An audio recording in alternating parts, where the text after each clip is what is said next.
Olá, pessoal, sejam bem-vindos a mais uma aula da Luz do Ramayana. Hoje nós vamos falar sobre os principais personagens e a simbologia por trás aí desses personagens principais do Ramayana. Então nós temos aí como casal que define toda a trajetória da história, Sita e Rama. Sita e Rama são descendentes da própria força da manifestação. Como nós já observamos, Rama, então, é como se fosse uma parte de Narayana, um avatar de Narayana, ou seja, é o Deus que vem à Terra na forma de homem para então realizar o seu Dharma, né? E Sita é considerada a filha da Terra, considerado o lado material, as coisas na fase da manifestação. Ela é filha de Prakti, né? Ela é filha da terra. E Prakti está relacionada à própria deusa Lakshmi. Então, Lakshmi, que é a deusa da prosperidade, ela é a esposa de Narayana. E na história, como Narayana tem que vir à Terra, viver como humano, então a sua esposa também vem à Terra. Então, da mesma forma que Rama é um avatar de Narayana, Sita é então um avatar de Lakshmi, a esposa, a parte feminina de Narayana. Ou seja, é o nosso lado espiritual e o nosso lado material que de alguma forma precisa se harmonizar novamente. Essa união precisa novamente ser concluída, ser harmonizada. Então, o Ramayana trata-se de uma história de guerra, né, onde Rama vai então atrás da sua Sita, vai buscar a sua Sita que foi raptada por um demônio chamado Ravana. Sita é filha da terra e na história ela aparece como nascida realmente do sulco, da terra mesmo, né? De Prithvi, o universo manifestado, vamos dizer assim, né? Então na história o rei Janaka, que é o pai de Sita, ele encontra ela como um bebezinho dourado num sulco, numa terra que ele tinha acabado de realizar. Então ele fez ali um sulco na terra e depois ele saiu para algum lugar. A hora que ele volta, ele encontra então Sita, né? E a primeira coisa que a história coloca é que Sita então se senta e, como uma criancinha dourada, pequenininha, começa a pegar a terra e jogar nos seus pés. E Rama, então, sendo esse avatar, essa manifestação dessa consciência profunda, cósmica, e ele é filho de Dasharata. Dasharata é a representação da verdade, ou seja, é o caminho do Dharma, né? O Dharma, ele é a sua força verdadeira, a sua direção verdadeira, né? Existe o Dharma do universo, existe também, então, o Dharma pessoal, o Dharma de cada indivíduo que está aqui vivendo essa trajetória. E esse Dharma, ele só pode ser apoiado pela verdade, né? Então, Dhasharata, ele é essa representação da verdade, né? E ele tem 3 esposas, porém, numa era muito antiga, ele e a sua esposa mais jovem, Kaikeyi, né, tiveram que passar por uma batalha contra os Asuras da Seca. E ele se prontificou e se uniu aos deuses, né, como defensor do Dharma, defensor da verdade. Ele se uniu aos deuses nessa batalha e em algum momento eles estavam realmente passando muitos apuros. E Kaikeyi, ela representa uma pessoa destemida, ela não tem medo, ela representa essa energia que simplesmente vai e faz sem pensar muito, né? E Kaikei, nesse momento, ela dá toda a energia dela, ela quase perde a mão, ela cria uma cicatriz enorme ali na mão, mas ela consegue salvar o rei, ela consegue salvar Dasharata. E com isso, Dasharata fica muito agradecido a ela. E diz para ela: Kaikei, eu te concedo 2 desejos, pede-me a mim o que você quiser. Mas Kaikei já tem tudo o que ela quer. Ela tem o homem que ela ama, ela tem uma vida de rainha, então não vem na cabeça dela algo que ela queira e que ela já não tenha. Então Dasharata, nesse momento, fala para ela que ela deve guardar então os seus 2 desejos para uma ocasião adequada. E assim ela faz. E a história continua. Né? Essa historinha ela é contada um pouco mais à frente dentro do Ramayana, mas eu quis trazê-la aqui porque ela é muito importante para o desenrolar de toda a história. Então, tudo que vem acontecer no Ramayana, que acontece muitos anos após esse acontecimento, né? Ele acontece por conta, então, desses 2 desejos de Kaikei e do compromisso que Dasharata tem com a verdade, que não pode ser quebrado de forma alguma, né? Então, isso vai desenrolar aí muitas coisas na história. Então, são 2 personagens importantes, mas nós temos aí mais 2 outras esposas de Dasharata, Kausalya e Sumitra. Kausalya é a mãe de Rama, Kaikei é a mãe de Bharata e Sumitra é a mãe dos gêmeos Lakshmana e Satrughna. Dentro da história, é como se Lakshmana fosse o segundo eu de Rama e Satrughna o segundo eu de Bharata. Né? Então, todos eles são, de alguma forma, energias que vêm do próprio Narayana. Narayana, no seu aspecto de Vishnu, ele possui 4 braços e cada um deles ali possui um atributo.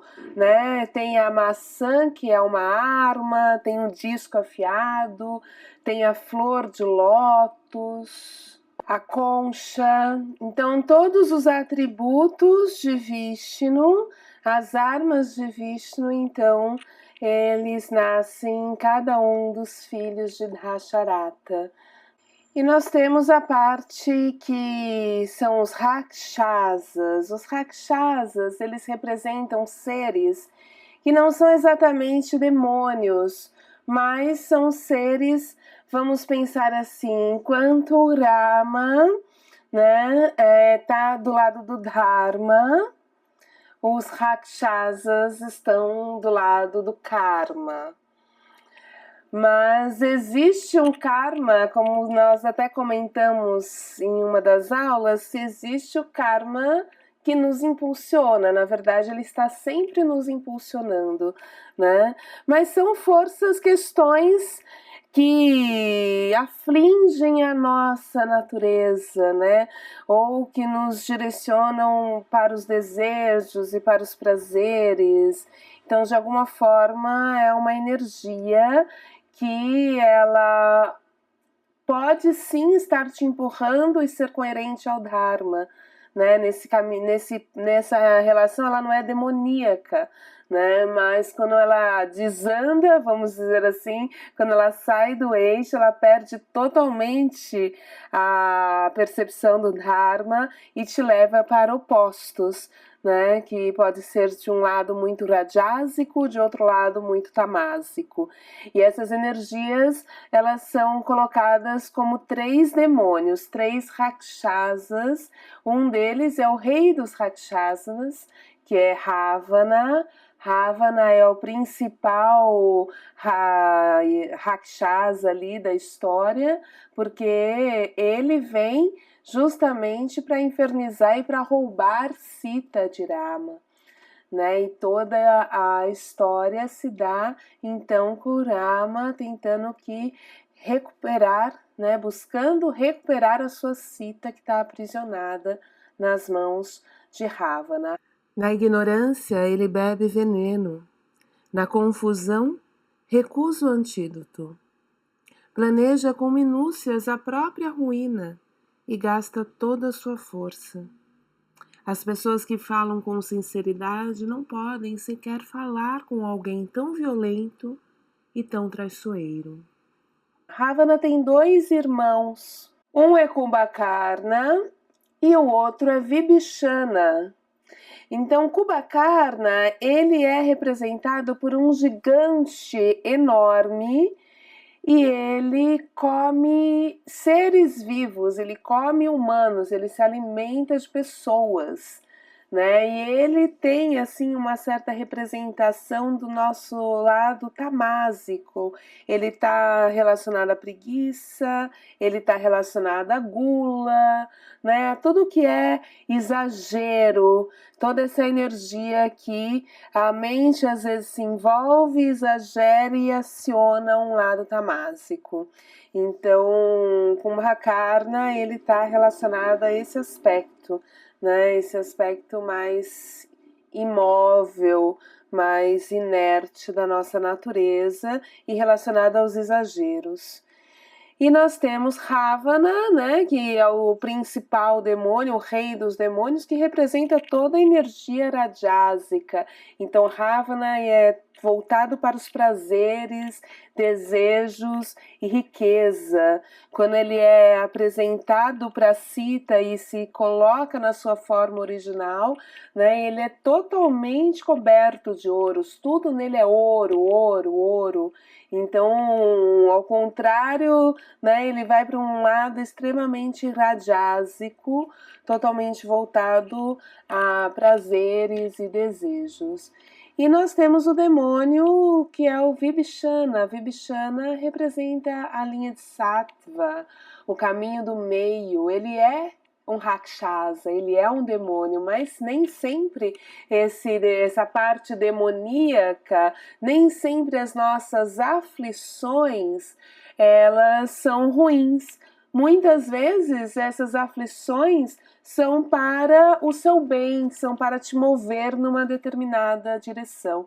Então, Vibhishana, que é o demônio bom, ele representa isso, né? Ele representa esse aspecto.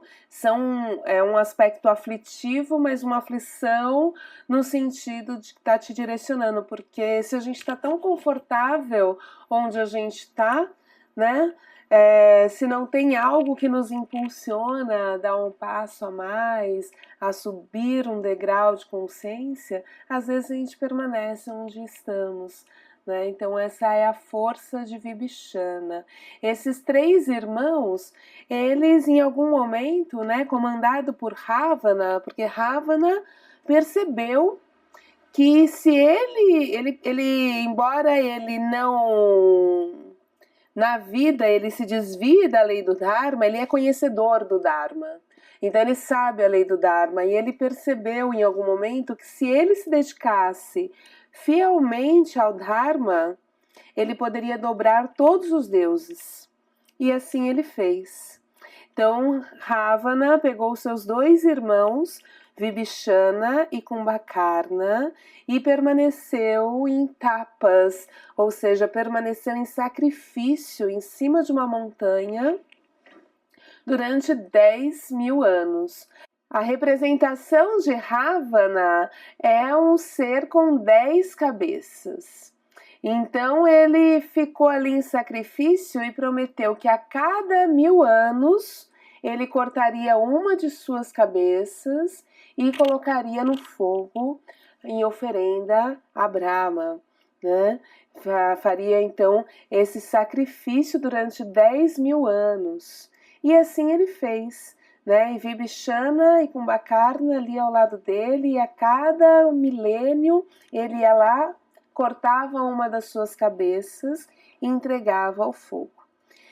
E então, na hora que ele ia cortar a última cabeça, né, Brahma, ele não teve outra alternativa senão se render ao sacrifício de Ravana depois de tanto taparrá.